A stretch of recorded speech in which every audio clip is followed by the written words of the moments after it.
Extra, extra! She could never love a newsboy. And cut. Moving on.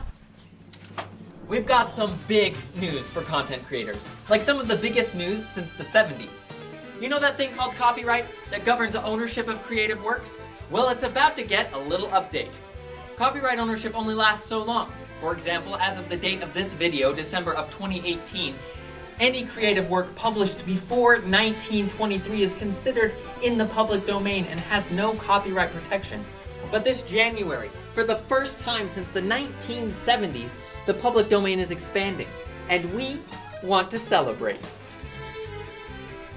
In January, all works published in 1923 will enter the public domain, and that date will shift every year from now on.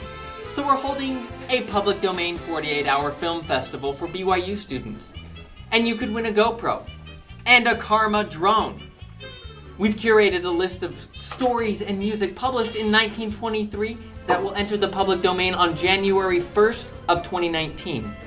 On Thursday, January 17th at 11:59 p.m., we'll release a prompt to registered teams, and they will have 48 hours to produce a short film of 5 minutes or less that uses one or more of the public domain works in some way.